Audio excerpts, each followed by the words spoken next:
Hello students, आप सबको अपने channel math and physics studio में एक बार फिर से तहे दिल से खुशामदीद कहती हूँ। तो आप सबको सबसे पहले कॉन्ग्रेचुलेशंस, क्योंकि चैप्टर 1 आप सब ने मेरे साथ कंप्लीट कर लिया। अभी इसी चैप्टर 1 को हम रिवाइज़ करेंगे ताकि हमारे ज़हनों में खूब महफूज हो और एग्ज़ाम्स के लिए भी हम रेडी हों। तो चलिए शुरू करते हैं।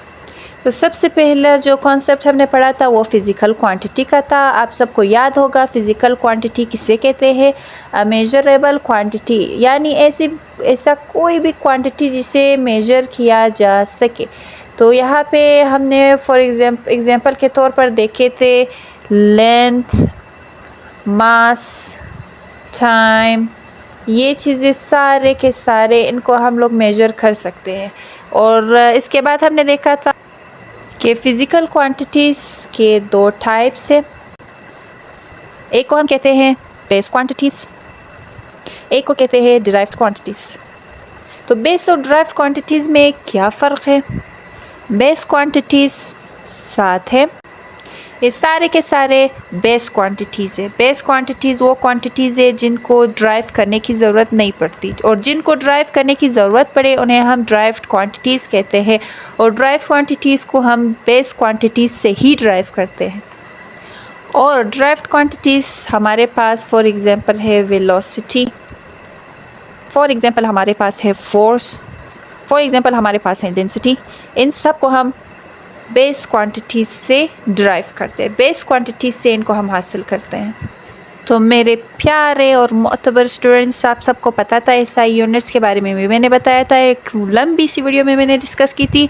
तो एसआई यूनिट्स इन यूनिट्स होते हैं जिनके ज़रिए हम किसी भी क्वांटिटी को शो करते हैं। फॉर एग्ज़ाम्पल हमारे पास लेंथ है, लेंथ का एसआई यूनिट हमारे पास मीटर है, और ये फ्रिक्वेंटली आस्क्ड है, मतलब ये इसको एग्ज़ाम में अक्सर पूछा जाता है कि इनके एसआई यूनिट्स क्या है। इस वजह से मैं इनको यहाँ पे लिख रही हूँ। मैस या मास इसका किलोग्राम है, जिसको हम लोग डिनोट करते हैं केजी से, और जिसको आम लाइफ में भी बहुत ज़्यादा इस्तेमाल करते हैं। टाइम सेकेंड, ऑब्वियसली ये तो हर किसी को पता है, उम्मीद है, मुझे यकीन है बल्कि आपको भी पता होगा। इसके बाद है फोर्स, फोर्स का एसआई यूनिट न्यूटन है, इसके बारे में हम आइंदा चैप्टर्स में भी पढ़ेंगे। और फिर एनर्जी, एनर्जी का है जॉल, जे। और इसके बाद है पावर, पावर का है हमारे पास वाट, डब्ल्यू से जिसको डिनोट करते हैं। ये सारे एसआई यूनिट्स थे जिनको ज़्यादा पूछा जाता है एग्ज़ाम्स में। उसके बाद हमने पढ़ा था साइंटिफिक नोटेशन, जो कि बहुत इंपॉर्टेंट कॉन्सेप्ट है चैप्टर 1 में। साइंटिफिक नोटेशन में हम किसी भी बड़े अदद को 10 के पावर की सूरत में लिखते हैं ताकि उसको हम लोग छोटा कर सके। इसको डेसिमल में लिखते हैं।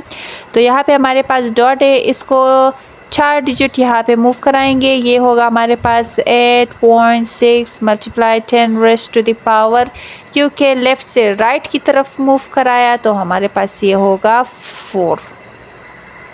ये 8.64, ठीक है, 8.64 मल्टीप्लाई 10 रेज़ टू पावर 4। ये न्यूमेरिकल्स में भी था, जिसको हमने यहाँ पे भी सॉल्व किया, रिवीजन भी हो गई हमारी। और दूसरा एक और एग्जांपल देखते हैं।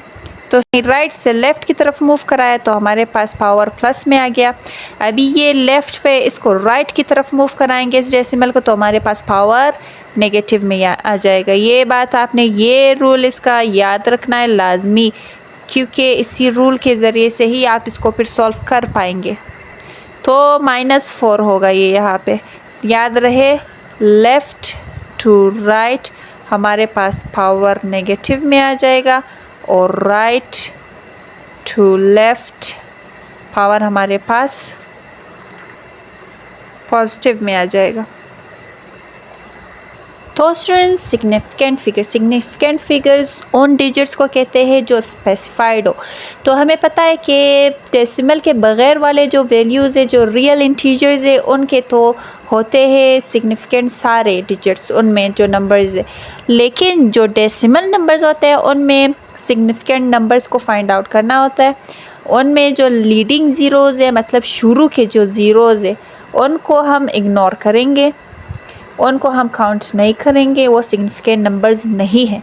मिडल ज़ीरोज़ वाले जो जो डेसिमल्स जो डिजिट्स के दरमियान में ज़ीरोज़ आते हैं उनको हम काउंट करेंगे, और जो एंडिंग ज़ीरोज़ है जो डेसिमल के बाद वाले ज़ीरोज़ हैं उनको भी हम लोग काउंट करेंगे। तो ये 3 रूल्स आपने याद रखने हैं। अभी इसी को मद्देनज़र रखते हुए हम कुछ एग्जांपल्स देखते हैं। तो मेरे अजीज़ स्टूडेंट्स, मैंने आपको बताया था लीडिंग ज़ीरोज़ जो शुरू के ज़ीरोज़ होते हैं ये न्यूमेरिकल में भी है, ये एक्सरसाइज में भी है, तो उसको हम इग्नोर करेंगे। तो यहाँ पे सिर्फ हमारे पास 2 ही डिजिट्स बचे जो कि होंगे क्या, सिग्निफिकेंट फिगर्स। तो ये हमारे पास इसका आंसर 2 आ गया। ये भी एक्सरसाइज में है ये क्वेश्चन भी। यहाँ पे हमने क्या कहा था, मिडल ज़ीरोज़ को काउंट करेंगे, ये मिडल में है तो इन सब को काउंट करेंगे 1 2 3 4। हमारे पास सिग्निफिकेंट फिगर्स कितने हुए, 1 2 3 4। और यार ये तो बहुत ईजी है, इसको तो आप लोग ख़ुद भी सॉल्व कर सकते हो, और ये सामने भी लिखा हुआ है। एंडिंग ज़ीरोज़ को हम काउंट करेंगे तो ये हमारे पास 1 2 और 3, ये हमारे पास सिग्निफिकेंट फिगर्स इसके आ गए 3। इस तरह के क्वेश्चन एग्जाम में आ सकते हैं। ये तो पानी पीने के जैसे ईजी है ना। तो फिर प्यारे स्टूडेंट्स, हमने इसके बाद पढ़ा था एसआई प्रीफिक्सेस। एसआई प्रीफिक्सेस जो एसआई यूनिट्स से पहले हम लोग लिखते हैं ताकि हमें मज़ीद प्रिसाइज वैल्यू मिले, और एसआई प्रीफिक्स में भी 10 raise to the power use होता है। जैसे ये किलो है तो इसका सिंबल हमारे पास के है, और इसका power 10 raise to the power 3 है, मतलब 10 को 3 टाइम्स मल्टीप्लाई करेंगे तो ये हमारे पास किलो है। सेंटी हमारे पास इसका सिंबल सी है, और इसको हम डिनोट 10 रेज़ टू पावर -2 से करते हैं। आपको साइंटिफिक फिगर्स में ये बताया था। और इसके बाद मिली एम, ये 10 रेज़ टू पावर -3 है, ये भी एग्जाम्स में बहुत ज़्यादा पूछा जाता है, तो इस वजह से मैंने आपको बता दिया। इसका ये मज़ीद भी है तो आप लोग सर्च करिए उसके लिए, या बुक देखें या मेरे पिछले वीडियोज़ देखें। फॉर एग्ज़ाम्पल ये हमारे पास 500 मीटर्स है। अच्छा, इसको हमने क्या करना है, किलो में भी लेकर आना है ताकि हमारे लिए ईजी हो। तो हम लोग क्या करेंगे, 500 मीटर को किलोमीटर में चेंज करना। ये बड़ा है, 10 रेज़ टू पावर 3 है, तो इसको मीटर को किलोमीटर में चेंज करने के लिए हम इसको 1000 से डिवाइड करेंगे। ये मैंने न्यूमेरिकल वाले पोर्शन में भी बताया, अभी तो रिवीजन कर रहे, तो 0.5 किलोमीटर हो गया हमारे पास। तो कुछ और न्यूमेरिकल्स है वो मैंने आपको न्यूमेरिकल वाले वीडियोस में मुकम्मल समझाया, आप प्लीज़ जाके उधर देख ले। और यहाँ पे भी कोई भी क्वेश्चन हो तो आप पूछ सकते हैं, वैसे मैंने अपने वीडियोस में भी बताया था, ये एक रिवीजन वाला वीडियो था। तो मेरे चैनल को प्लीज़ सब्सक्राइब कर दे, लाइक और कमेंट लाजमी करिएगा। Thank you so much for viewing.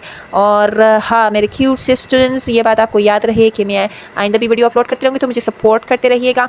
और मैं कुछ MCQ शॉर्ट्स में भी अपलोड करूँगी ताकि आप लोग अपने आप को दोहरा सके। बाय।